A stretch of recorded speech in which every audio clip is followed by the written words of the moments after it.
वितर की नमाज से मुतालिक एक बहुत से सवालात जहनों के अंदर आते हैं। आया ये नमाज एक वाजिब का दर्जा रखती है या सुन्नत मौक़दा का दर्जा रखती है। फ़िक़ही इस्तिलाहात हैं, जैसे फ़िक़ह हनफ़ी की इस्तिलाह में वाजिब है, बाकी फ़िक़ह मालिकिया को, हम्बलिया को, शाफ़इया को अगर हम देखेंगे तो वो सुन्नत मौक़दा अमर मौक़त के तौर पर इसे ज़िक्र करेंगे, लेकिन वाजिब का वो इतलाक़ इस पर नहीं करते हैं। तो एक कन्फ्यूजन पैदा हो जाती है कि आया इसका शरई हुक्म है क्या, फ़िक़ही इस्तिलाहात में क्यों फ़र्क आ रहा है। मैं इंशाअल्लाह कोशिश करता हूँ समझाने की। दूसरी बात कि वितर की नमाज क्या है, कितनी रकत पढ़नी चाहिए, इसमें भी मुख्तलिफ राय सामने आ जाती है कि 1 रकत भी पढ़ी जा सकती है, 3 भी पढ़ी जा सकती है, बाज़ों के नज़दीक 5 भी, 7 भी, 9 भी, 11 भी, 13 भी, इससे ज़्यादा भी। तो इसमें भी थोड़ी सी परेशानी हो जाती है। इंशाअल्लाह समझ में आ जाएगी। देखिएगा फ़िक़ही इस्तिलाहात अब हम समझते हैं, इसमें कोई इख्तिलाफ़ नहीं है, सिर्फ़ टर्मिनोलॉजी का इख्तिलाफ़ है। यानी फ़िक़ा जब हम पढ़ते हैं, फ़िक़ा हनफ़ी पढ़ें तो उनकी टर्म्स अलग हैं। उन्होंने जो एक कैटेगराइज़ किया हुआ है मसाइल को, फ़र्ज़ दर्जे में, वाजिब दर्जे में, सुन्नत दर्जे में, मुस्तहब दर्जे में, फिर मकरूह तंज़ीही तहरीमी दर्जे के अंदर, ये इस्तिलाहात अलग हैं।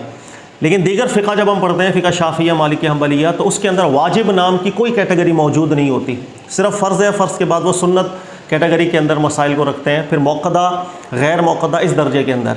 तो चूँकि टर्मिनोलॉजी का इख्तिलाफ़ है, इस वजह से हमें समझने में थोड़ी सी मुश्किल होती है। लेकिन तमाम के तमाम उलमा, तमाम के तमाम मुहक्किकीन, मुज्तहिदीन इस बात पर मुत्तफ़िक़ ज़रूर हैं कि रात की नमाज, ये जो 5 नमाज़ों से हट कर है, फ़जर, ज़ोहर, असर, मगरिब, इशा, इशा के बाद से लेकर फ़जर तक, ये जो रात का टाइम है बिल्कुल, इसके अंदर पढ़ी जाने वाली नमाज ये एक मुअक्कद नमाज है। अल्लाह ने इसकी बहुत ताकीद की है, बहुत तारीफ़ बयान की है कुरान पाक के अंदर। अल्लाह के रसूल पाक सल्लल्लाहु अलैहि वसल्लम की ऐसी मुबारक आदत करीमा थी कि कभी भी तर्क नहीं फरमाते थे। अल्लाह के नबी अलैहिस्सलातु वस्सलाम सफ़र में होते जब भी अदा फरमाते, हज़र में होते जब भी अदा फरमाते, और कभी कभी मुख्तलिफ़ रकात मुख्तलिफ़ अंदाज़ के अंदर भी रसूलुल्लाह सल्लल्लाहु अलैहि वसल्लम अदा फरमाते। और इसके इंशाअल्लाह मज़ीद तफ़सील में ज़िक्र करता हूँ। देखिएगा कि अल्लाह ने इसकी ताकीद कैसे ज़िक्र फरमाई और उलमाए किराम के अंदर ये टर्मिनोलॉजी का इख्तिलाफ़ क्यों आया, समझ में आएगा। नंबर 1 देखेंगे, अल्लाह फरमाते हैं व इबादुर रहमान अल्लज़ीना यमशूना अलल अर्दि हौना व इज़ा ख़ातबहुमुल जाहिलूना क़ालू सलामा वल्लज़ीना यबीतूना लिरब्बिहिम सुज्जदन व क़ियामा। अल्लाह ने फरमाया कि रहमान के बंदे वो हैं जो जब ज़मीन पर चलते हैं तो तकब्बुराना अंदाज़ उनका चलने का भी नहीं होता है। जब जाहिलीन से मुखातबा करते हैं क़ालू सलामा, वो नहीं मुबाहिसे में पढ़ते, जाहिलीन से सलाम कह करके जुदा हो जाते हैं। वल्लज़ीना यबीतूना लिरब्बिहिम सुज्जदन व क़ियामा, जिनकी रात अल्लाह की बारगाह में सजदा करते भी गुज़रती है और क़याम करते भी गुज़रती है।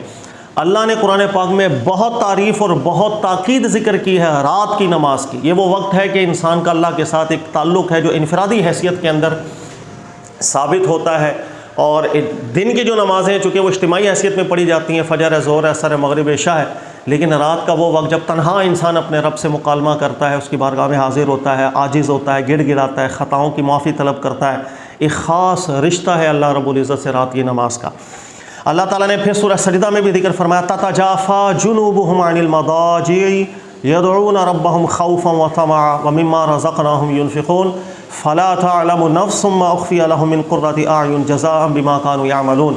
अल्लाह ने अपने बंदों की तारीफ़ बयान की है कि जो बिस्तर छोड़ के रात को उठते हैं, उनकी करवटें बिस्तरों को छोड़ती हैं, अल्लाह की इबादत करते हैं, खौफ़न व तमअ, फिर अल्लाह की राह में वो खर्च भी करने वाले लोग हैं। ऐसे लोगों के लिए अल्लाह ने फरमाया जान भी नहीं सकते, अल्लाह ने ऐसे ऐसे इनामात इनके लिए रखे हैं, आँखों की ठंडकें रखी हैं, इनके वहमो गुमान में भी वो नहीं आ सकता। फिर सूरह ज़ारियात में भी अल्लाह ने फरमाया कानू क़लीलन मिनल लैलि मा यहजऊन व बिल अस्हारि हुम यस्तग़फ़िरून, कि हर रात में वो कुछ ना कुछ हिस्सा अल्लाह की इबादत के लिए ज़रूर निकालते हैं। इसी तरह अल्लाह ने इरशाद फरमाया वज़्कुर इस्मा रब्बिका बुक्रतन व आसीला व मिनल लैलि फ़स्जुद लह, अल्लाह के नाम लो, अल्लाह का ज़िक्र करो, सुबह भी करो, शाम में भी करो, और रात का कुछ लम्हे भी अल्लाह के लिए सजदा रेज़ हो जाया करो। इसके अलावा भी बहुत सी आयत ऐसी हैं जिसमें अल्लाह ताला ने रात की जो इबादत है इसकी ताकीद ज़िक्र की है। अच्छा, अब सबसे अहम चीज़ कि रात की इबादत को अगर हम लोग फ़कत ये समझ लेना कि बस नफली बात है, कर ली नहीं की तो बस सारी ज़िंदगी रात को सोते रहो, सुबह उठते रहो। अब जो मैं सूरह मुज़म्मिल की कुछ चीज़ें आपको बयान कर रहा हूँ कुरान पाक की, जिससे फिर उलमाए किराम की जो टर्मिनोलॉजी है ये वजूद के अंदर आई है, फिर उन्होंने कमेंट्स किया इसके ऊपर। देखिएगा कि रात की नमाज को गैर अहम नहीं समझना चाहिए, ये बहुत अहम है। बदकिस्मती से हमारे यहाँ अक्सरियत ने रात का हिस्सा अल्लाह के लिए निकालना तर्क कर दिया हुआ है। रात का कुछ हिस्सा इबादत के लिए आपका और अल्लाह रब्बुल इज़्ज़त की बारगाह में एक गहरा ताल्लुक़ है, बड़ी शान है इस वक्त के लिए जो अंधेरी रातों में उठ करके थोड़ी देर के लिए अल्लाह की बारगाह में इंसान सजदा रेज़ हो जाता है। अच्छा देखिएगा, रसूलुल्लाह सल्लल्लाहु अलैहि वसल्लम रात को बिल्कुल इबादत फरमाया करते थे। अल्लाह के नबी अलैहिस्सलाम के साथ सहाबा किराम भी रात की इबादत किया करते थे, जिसे आप वितर कह लें, क़यामुल लैल कह लें, सलातुल लैल कह लें, इसको तहज्जुद भी कह लें, ये सब चीज़ें रात की इबादत के ही नाम है। अच्छा, अब सहाबा किराम में से कुछ मरीज़ भी हुआ करते थे, बाज़ों ने सफ़र पे भी जाना होता था, बाज़ों ने जिहाद पर भी जाना होता था, दीगर मसरूफियात भी थी। अल्लाह रब्बुल इज़्ज़त ने इन पर नरमी ज़िक्र की। अल्लाह ने फरमाया हम जानते हैं कि बहुत से लोग मरीज़ भी होते हैं, बहुत से लोगों को सफ़र भी है, बहुत से लोगों को दीगर कामकाज भी हैं, वो ज़्यादा क़यामुल लैल नहीं कर पाएंगे। तो अल्लाह ताला ने इन पर नरमी की कि ज़्यादा ना करें, फ़क़रऊ मा तयस्सरा मिन, बस थोड़ा बहुत जितना आसानी पढ़ सके कुरान की तिलावत नमाज़ों में कर लिया करें। बस लंबी लंबे वक्त के लिए रात को उठ करके इबादत ना करें, दिन के कामकाज भी हैं, दिन की मसरूफियात भी हैं। ये आयत है ज़हन में रखिएगा। अल्लाह ने फरमाया अलिमान सयकूनु मिनकुम मरदा व आखरूना यदरिबूना फिल अर्दि यबतगूना मिन फज़लिल्लाह व आखरूना युक़ातिलूना फ़ी सबीलिल्लाह फ़क़रऊ मा तयस्सरा मिन। तो अल्लाह ने फरमाया कि इन मजबूरियों के बावजूद आप रात में मुख्तसर वक्त नमाज का दे दिया करें। सहाबा इकराम को ये हुक्म इरशाद फरमाया। गौर तलब बात यह है कि जहाँ पर सफ़र आ जाए, जहाँ पर मरज़ आ जाए, हमारा दिन बहुत सी चीज़ों में रियायत भी देता है। जैसे रोज़े की बात आई कि वहाँ अगर आपको मरज़ लाहिक हो जाएगा, वहाँ अगर आपको सफ़र लाहिक हो जाएगा, तो अल्लाह ने फरमाया फ़इद्दतुम मिन अय्यामिन उख़र, बाद में रोज़े रख लीजिएगा, रोज़े ना रखें रमज़ान में, बाद में रख लीजिएगा। लेकिन रात की नमाज की बात आई है, इन उज़रों के बावजूद अल्लाह ताला ने यह जिक्र नहीं फरमाया कि तुम छोड़ दो नमाज, कोई मसला नहीं, नफली नमाज है। अल्लाह ने फरमाया मुख्तसर कर लो, लेकिन करो ज़रूर। ये वो आयत है या ये वो हुक्म है कि जिसके बाद उलमा किराम ने एक मुत्तफ़िक़ा तौर पर स्टैंड लिया, और वो यही समझते हैं कि जो क़यामुल लैल है, रात की नमाज है, वितर की नमाज है, तहज्जुद की नमाज है, इसकी शदीद ताकीद है कि अल्लाह ताला ने उज़र होने के बावजूद भी बिल्कुल छोड़ देने का हुक्म इरशाद नहीं फरमाया। अल्लाह ने इरशाद फरमाया कम करो, लेकिन करो ज़रूर। ये आयत सबसे ज़बरदस्त मुतमस्सक है तमाम उलमा इकराम के लिए, अमर मौक़द है। ये कोई बिल्कुल एक फ़ुज़ूल अमर नहीं है, अमर मौक़द है। इसी को इमाम मालिक फिर सुन्नत मौक़दा की इस्तिलाह रखते हैं फ़िक़्ह के अंदर, इमाम अहमद बिन हम्बल भी, इमाम शाफ़ई भी। फ़िक़्ह हनफ़ी की जो इस्तिलाहात है, याद रखिएगा, वो दीगर फ़िक़ों से थोड़ी सी अलग है। वो सबसे पहले किसी चीज़ को फ़र्ज़ कैटेगरी के अंदर दाखिल करते हैं, हर उस मसले को जिक्र करते हैं कि जिसके अंदर अमर हो, कतई अमर भी मौजूद हो, और उसकी फ़र्जियत की तरफ नस भी मौजूद हो, और उसको एक दफ़ा भी तर्क करने के ऊपर वईद का जिक्र भी मौजूद हो। ऐसी तमाम चीज़ों को वो फ़र्ज़ दर्जे के अंदर दाखिल कर देते हैं। दूसरे दर्जे के अंदर फ़िक़्ह हनफ़ी डालती है उन मसाइल को कि जिसके अंदर ताकीद बिल्कुल हो, लेकिन फ़र्ज़ की तरह की ताकीद उसके अंदर मौजूद ना हो, उसके अंदर वईदात का उस तरह जिक्र ना हो जिस तरह फ़राइज़ के मामलात के अंदर वईदात का जिक्र हो जाता है। लिहाजा उन चीज़ों को वो वाजिब से ताबीर करते हैं। वाजिब मुराद एक मौक़द अमर है, बहुत इसकी ताकीद की गई है हमारे दीन में। तो मानवी लिहाज से अगर आप देखेंगे तो दीगर फ़िक़्ह के अंदर चूँकि वाजिब की इस्तिलाह है ही नहीं, वो फ़र्ज़ के बाद डायरेक्टली किसी चीज़ को कहते हैं ये मौक़द अमर है हमारे दीन में, और फ़िक़्ह हनफ़ी के अंदर उस मौक़द चीज़ को वाजिब से भी ताबीर कर दिया जाता है। तो मुझे ज़ाती हैसियत में यही लगता है ये टर्मिनोलॉजी का इख्तिलाफ़ है, वरना तमाम के तमाम उलमा, मुहक्किकीन, मुज्तहिदीन मुत्तफ़िक़ हैं इस चीज़ पर कि रात की जो नमाज है ये अमर मौक़द है, ताकीदी बात है, कोई आम बात नहीं है, एक फ़ुज़ूल बात नहीं कि इंसान इसको एक कम अहमियत वाली चीज़ समझ के बिल्कुल छोड़ दे। हमने ऐसा ही किया है, इसलिए रात का कोई हिस्सा अल्लाह की इबादत के लिए हम नहीं निकाल पाते। ये बदकिस्मती है हमारी। अब जब ये चीज़ क्लियर हो गई आपको कि बिल्कुल ये एक अमर ताकीदी है, तो अल्लाह के रसूल पाक सल्लल्लाहु अलैहि वसल्लम से मुतालिक अल्लाह कुरान में फरमाते हैं लक़द काना लकुम फ़ी रसूलिल्लाहि उस्वतुन हसनतुन लिमन काना यरजुल्लाह वल यौमिल आखिर व ज़करल्लाह कसीरा। अल्लाह के रसूल पाक सल्लल्लाहु अलैहि वसल्लम की रात मुबारक में उस्वा हसना है हर उस शख्स के लिए जो अल्लाह पर ईमान लाता है, आखिरत पर ईमान लाता है। अल्लाह के नबी सल्लल्लाहु अलैहि वसल्लम ने अपनी अमल मुबारक से इस मामले को बिल्कुल वाज़ेह कर दिया कि रात की इबादत कैसे की जाए और कितनी की जाए। तमाम चीज़ें, नंबर एक, रात की इबादत इतनी ज़्यादा की जाए कि उसके जो दीगर वाजिबात है हुकूकुल इबाद के, अगर उसमें नक्स आने लग जाएगा, इतनी रात की इबादत को हमारा दीन पसंद नहीं करता, ना अल्लाह पसंद करते हैं, ना उसके रसूल पाक अलैहिस्सलातु वस्सलाम ने पसंद फरमाया। बुखारी की हदीस एक सहाबी थे अबू दरदा ग़ालिबन, रात की बहुत कसरत से वो इबादत किया करते थे, और सारी रात इबादत कर रहे हैं, लेकिन इस सारी रात इबादत करने से हुआ ये कि उनके जो बीवी के हुकूक हैं वो पूरे नहीं कर पा रहे, दीगर जो उन पर वाजिबात है हुकूकुल इबाद के वो अदा नहीं कर पा रहे। तो हज़रत सलमान फ़ारसी उनके घर में कुछ दिन रुके, जब उन्होंने मामला देखा तो मना किया सलमान फ़ारसी ने कि अबू दरदा ऐसी इबादत हमारा दीन नहीं बयान करता, हर चीज़ को उसकी लिमिट में रखा जाता है। रसूलुल्लाह सल्लल्लाहु अलैहि वसल्लम की मुबारक बारगाह में जब हाजिर हुए तो अल्लाह के नबी अलैहि सल्लम ने भी यही फरमाया, अबू दरदा अल्लाह ने इस जिस्म का भी तुझ पर हक़ रखा है, उसे भी अदा करो, तुम्हारी बीवी का भी अल्लाह ने तुम पर हक़ रखा है, उसे भी अदा करो, दीगर भी जितने हुकूक रखे हैं उन सबको अदा करो, अल्लाह की इबादत भी करो। हर चीज़ को उसके दायरे में रखा जाता है, उसी लिमिट के अंदर रखा जाता है इफ़रात व तफरीद का शिकार नहीं हुआ जाता।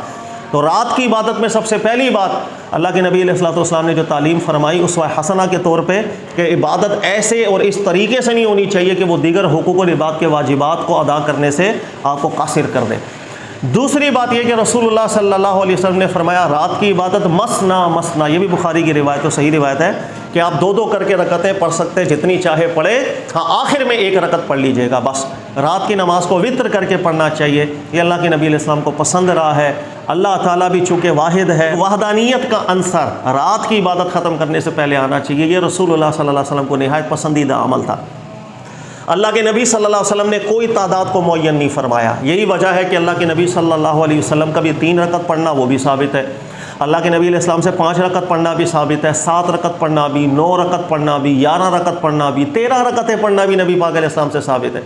ये तमाम आमाल अल्लाह के नबी अलैहि सलाम ने फरमाए, जिससे वाज़ेह तौर पर एक पैगाम दिया गया कि रात की नमाज की कोई रकत मुअय्यन नहीं है, आपकी हिम्मत है आप जितनी पढ़ सकते हैं पढ़ें, हाँ आखिर में एक रकत पढ़ के इसको ताक ज़रूर कर दीजिएगा। ये पसंदीदा अमल है मेरे नबी पाक सल्लल्लाहु अलैहि वसल्लम का, और एक सुन्नत है जो रसूलुल्लाह सल्लल्लाहु अलैहि वसल्लम ने रात की नमाज में कायम की थी। मज़ीद ये कि वित्र की जो नमाज है इसके लिए टाइम की भी कोई पाबंदी हमारे दीन ने नहीं रखी है। इशा की नमाज़ पढ़ लेने के बाद से लेकर फजर की नमाज से पहले पहले ये पूरी रात का वक्त होता है। अगर कोई शख्स सो जाए, पहले सो जाए, फिर उठे और सहरी के टाइम पर नमाज़ पढ़े, सबसे अफजल यही होता है। इसी की तारीफ़ अल्लाह ने की, वबिल अस्हारि हुम यस्तग़फिरून ततजाफ़ा जुनूबुहुम अनिल मदाजि'i, कि बिस्तरों से उठ करके वो नमाज़ पढ़ते हैं। सबसे बेहतरीन अमल यही है। अक्सर रसूलुल्लाह सल्लल्लाहु अलैहि वसल्लम का अमल मुबारक भी यही रहा था, आप सो जाएं फिर उठ करके अल्लाह की इबादत करें, बहुत पसंदीदा है। लेकिन अगर कोई शख्स पहले पढ़े और फिर सो जाए कोई मसला नहीं है। सहाबा किराम ऐसा भी किया करते थे, और कभी कभी रसूलुल्लाह सल्लल्लाहु अलैहि वसल्लम ने भी ऐसा किया कि पहले इबादत की फिर आपने आराम फरमाया।